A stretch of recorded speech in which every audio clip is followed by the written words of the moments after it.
Russian troops launched multiple attacks to the west of the recently captured Avdiivka town. Kiev has accused Moscow of expanding its attack beyond the city to force more gains on the battlefield. The accusations come after Russia claimed full control of Avdiivka last week. Russia's defense ministry released a video showing Ukrainian troops under heavy bombardment. The fall of Avdiivka is Moscow's biggest gain since it's captured the city of Bakhmut last May. Ukrainian authorities have opened a war crimes investigation based on 2 separate reports of Russian troops killing Ukrainian soldiers. Kiev announced a probe into the alleged shootings by Russian forces of 6 unarmed Ukrainian soldiers in Avdiivka and 2 in a village in the same region.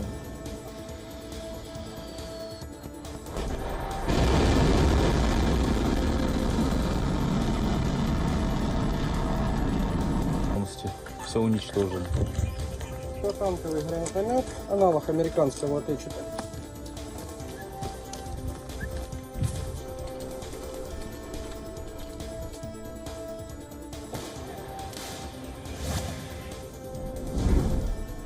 Russian activist group Pussy Riot held a demonstration outside the Russian embassy in Berlin on Sunday. They were protesting against the death of Russian opposition leader Alexei Navalny. Members of the outfit, as well as longtime Navalny ally Lubyov Sobol and former Russian journalist Marina Ovsyannikov, led a march with a huge banner reading "Murderers to the city's Brandenburg Gate." They were, however, stopped by the German police personnel. Dozens of people also gathered outside the Russian embassy in the Romanian capital of Bucharest to pay tributes to the Kremlin critic who allegedly died in a Russian prison last Friday.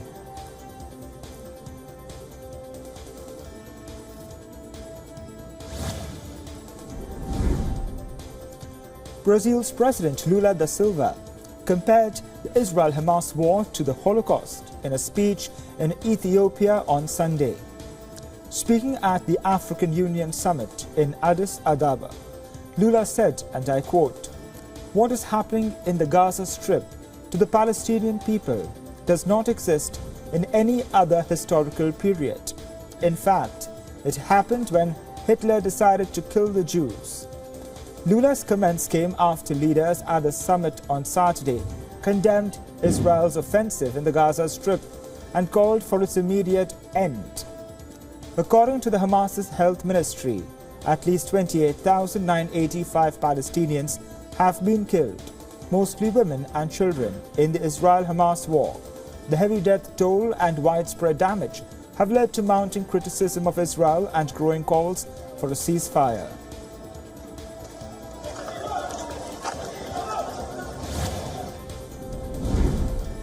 The Israeli Prime Minister hit back at Brazilian President Lula's comments. Benjamin Netanyahu accused Lula of disgracing the memory of the 6 million Jews murdered by the Nazis.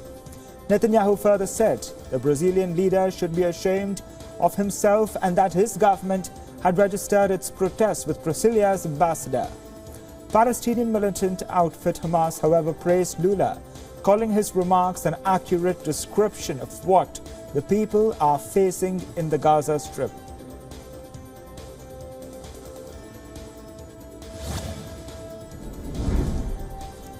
The Israeli armed forces released images of what they say are weapons found in cars near the Nasser hospital.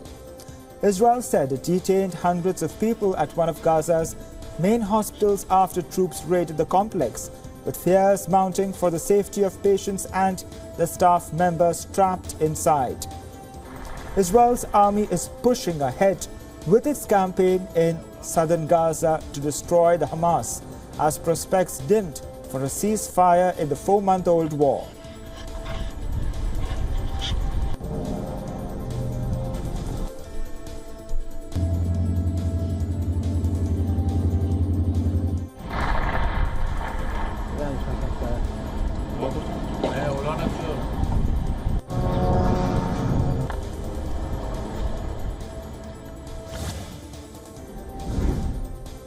2 Palestinian men, including a member of an armed group, were killed in an Israeli raid on Sunday in the latest surge in violence in the West Bank.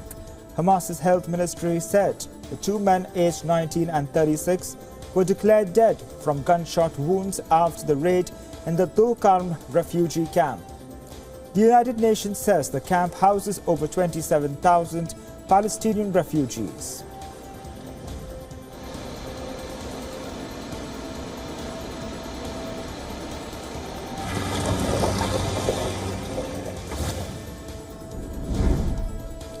Two police officers and a paramedic were killed on Sunday while responding to an emergency call in Minnesota's Burnsville. Minnesota Governor Tim Walz said the officers were killed while responding to a call of a family in danger. The Minnesota Police and Peace Officers Association confirmed that the incident had taken place during a domestic abuse call for assistance. According to reports, police tried to negotiate with the assailant, who was refusing to release the 7 children. When the officers entered the home, they were met with gunfire.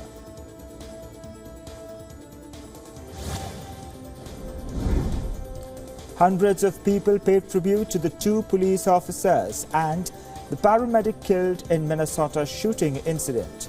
A candlelight vigil was organized on Sunday night to remember the victims at the Burnsville City Hall earlier on Sunday. The police vehicle had bouquets of flowers on the hood and handwritten signs tucked under the windshield, one of which read, "We are praying for you."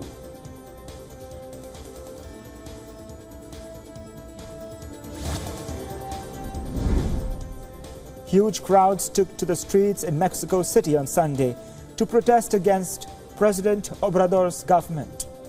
Dressed in pink clothes and holding placards, the protesters marched towards the capital's central square, where nearly 700,000 people had gathered. Sunday's march was organized by different groups that were not aligned with President Obrador's government. Organizers said 119 Mexican cities confirmed their participation in the protest.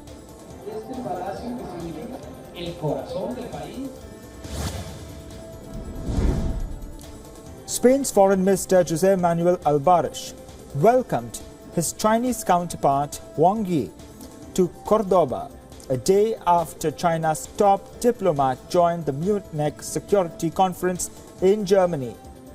Alvarez said Beijing and Madrid agreed on the need for a 2-state solution to the ongoing Israeli-Palestinian conflict. The conference saw pressure mounting on Israel against its proposed ground offensive into the southern city of Rafah in the Gaza Strip. According to the Hamas's health ministry, 127 people died in the last 24 hours as the main battlefront edged closer to Rafah. The United States signaled that it would veto the latest push for UNSC resolution demanding an immediate ceasefire. Washington claims that it favors a temporary truce and hostage release deal.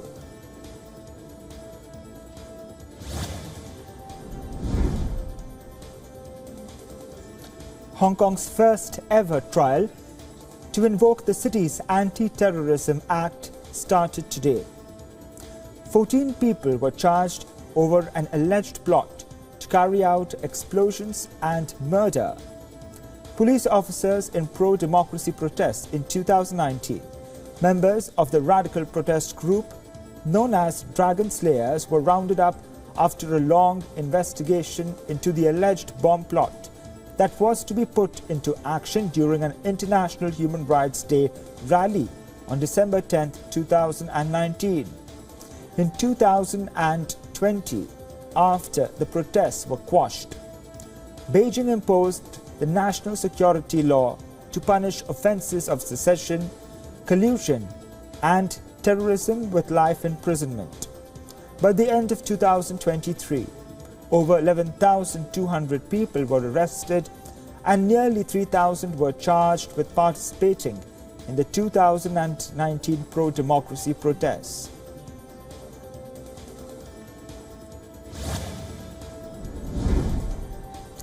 Dragon-themed shows are taking over the streets in China's New Year celebrations. 2024 is known as the Year of the Dragon. This is also the time of the year when tourists throng Beijing to witness its Spring Festival. This year has seen a record-breaking boom in its tourism. Beijing's official data shows the 8-day Spring Festival saw a 55% participation by the inter-provincial tourists. Intra-provincial tourists were 41%, and outbound tourists accounted for 4% of the population. China's customs noted that Shanghai airports recorded an average of 92,000 passengers per day in the first 6 days of the Spring Festival. This is a record for China in nearly 4 years.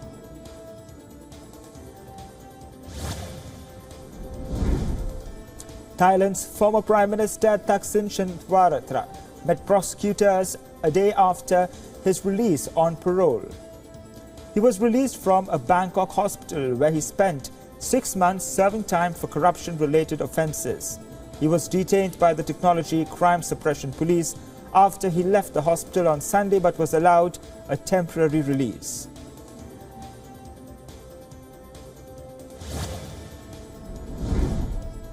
The Indian government has taken steps to achieve a breakthrough in the deadlock with protesting farmers who are demanding a law that guarantees minimum support price for their crops.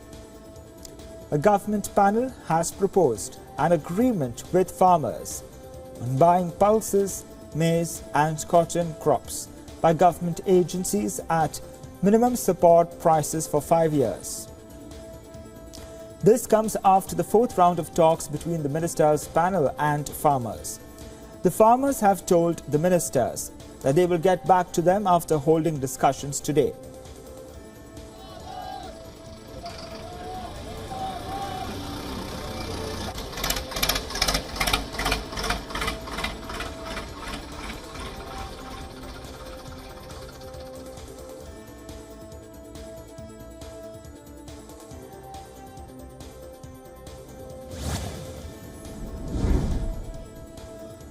Twenty major tech companies have joined forces to prevent deceptive AI content from influencing global elections this year. Signatories of the agreement include tech giants like OpenAI, Microsoft, Adobe, Meta Platforms, TikTok and X. The agreement involves developing detection tools, public awareness campaigns and taking action against misleading content generated by artificial intelligence. Instances of AI being used to manipulate politics have already surfaced, such as fake audio robocall impersonating US President Joe Biden in January. Generative AI is capable of producing text, images and videos rapidly that has raised concerns about its potential misuse in swaying elections, especially this year when over 60 countries will have polls.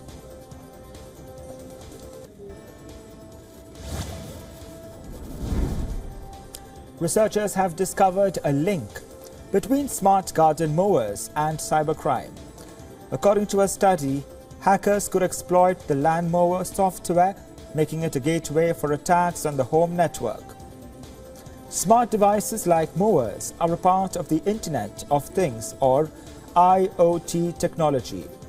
Internet of Things or IoT describes everyday objects like appliances, thermostats or even cars connected to the Internet and can communicate with each other and with users. IoT devices are attractive to hackers due to easy access and proximity to valuable data. According to the report, homes with such devices face around 12,000 hack attempts weekly.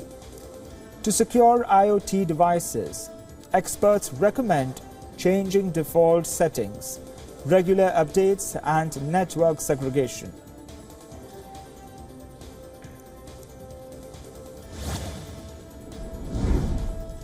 NASA has called for volunteers for its year-long simulated Mars mission. volunteers will participate in its second-year-long simulated Mars mission called Chapia-2. The mission requires 4 crew members to live in a 1,700 square foot 3D printed habitat in Houston starting spring 2025 called the Mars Dune Alpha Habitat. The habitat simulates life on Mars. The habitat simulates what life might be for future explorers on the red planet where the environment is harsh and resources are limited. The habitat also has a 1,200 square foot sandbox attached to it for simulated spacewalks. The applications are open until April 2nd on the Chapia-2 website.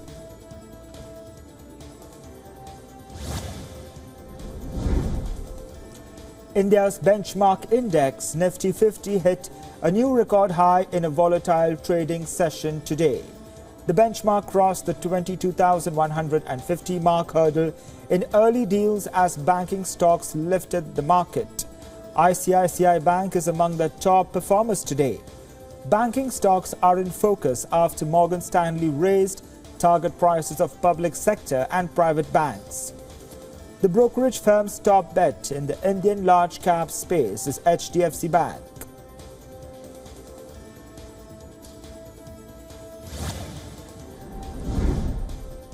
China's central bank left a key policy rate unchanged as expected when rolling over maturing medium-term loans with uncertainties around the timing of an easing by the Federal Reserve limiting Beijing's room to maneuver on monetary policy.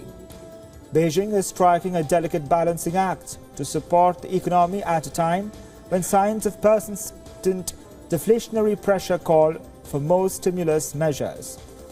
But any aggressive monetary movement risks reviving depreciation pressure on the Chinese currency and capital outflows.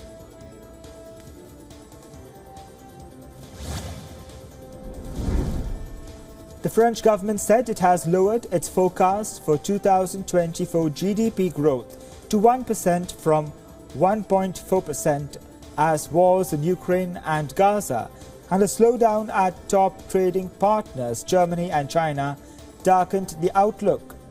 The government added that there would be no tax increases and no cuts in social security payments to citizens, but stressed that all government ministries and agencies would contribute to the spending cuts. The government aims to gradually cut the fiscal shortfall in the coming years until it falls below an EU ceiling of 3% in 2027.